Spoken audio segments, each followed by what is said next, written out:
Wait. Before you run off. This is very important. In this video, you will see a washing machine that may look different from yours. However, don't worry about the look. What to look for is if you have 6 cycle lights in a row under the control knob, like this. If you do, then this repair guide will work for you. My name's George and I have repaired over 10,000 washing machines, dryers, and stoves and have 10+ years experience running an appliance repair business. The tips, tricks and insights I'm about to share with you, you won't find anywhere else on the internet. In this video we will be discussing the most sold top-load washer in the world, which is sold at Lowe's, Home Depot and other local stores. Let's get straight into it. Make sure to hit the like and subscribe button.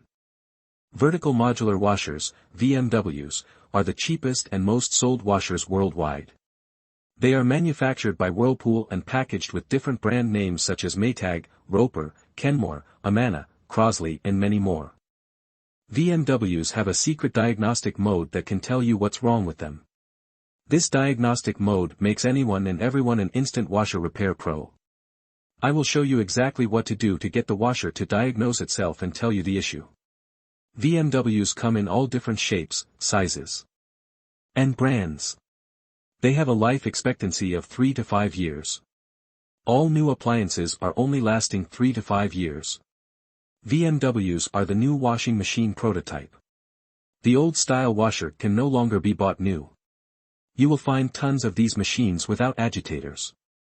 They are fading out the agitator, which is the device in the middle that washes the clothes, because it takes up too much room. VMWs are considered disposable, and most repair companies will not work on them. However, they will still charge a service fee. The main parts of a VMW are the lid lock, water pump, suspension rods, shift actuator, and control board. 99% of repairs done on VMWs are on these 5 parts. Here are some of the main problems and related parts with VMWs.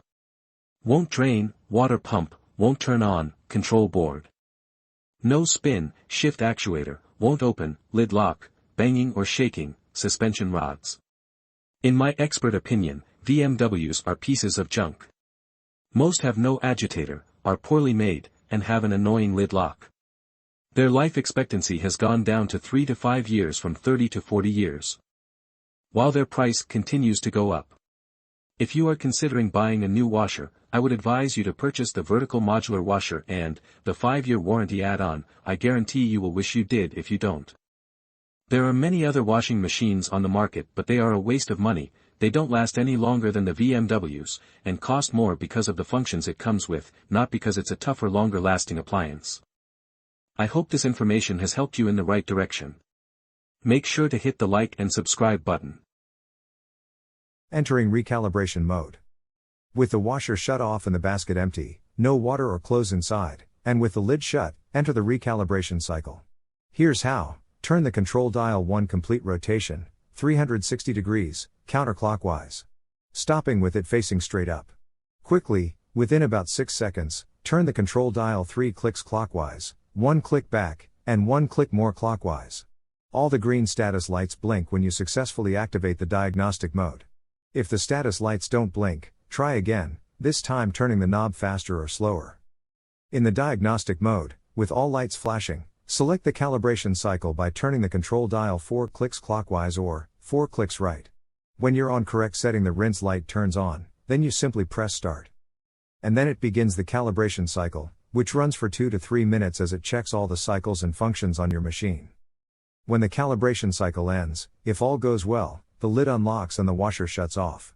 Now try your washer to see if that solved your issues. If not, continue to the error code video. If after 20 tries or more, and your arm feels like it's gonna fall off from trying so much, then odds are you have a bad control board. If your washer starts the recalibration but doesn't finish it, you need to pull the error codes and find out why. More. No water or clothes inside, and with the lid shut, enter the recalibration cycle.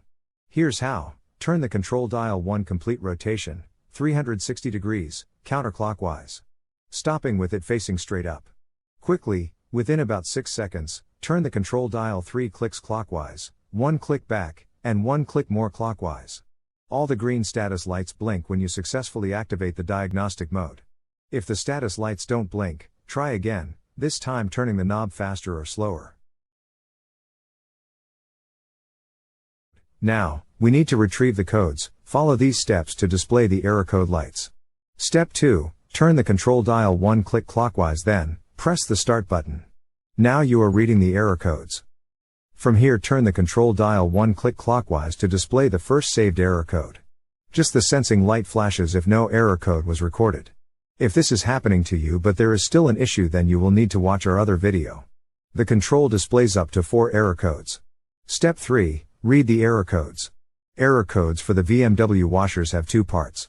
The first is the letter F, followed by a number, and the second is the letter E, followed by a number as well.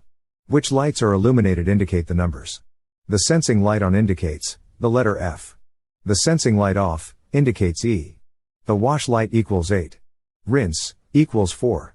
Spin equals 2. And cycle complete 1. For example, for error code F5E3, when the sensing light is on, the rinse and the cycle complete lights are on. Adding all 3 together equals 5. This means the first part of the code is F5. Then, on the other flash of lights, the sensing light is off, but the spin and the cycle complete lights are on. Adding them together makes 3. The second part of the code would be E3. That's one code. The same error code flashes repeatedly, until you turn the dial 1 click clockwise, to show the next error code.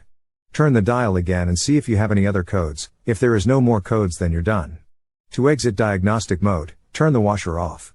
Now, you have your error code. Use these images in this video to look up your error codes. Look in your washer repair manual, or just Google top load washer error code and enter the code, and it should come up no problem.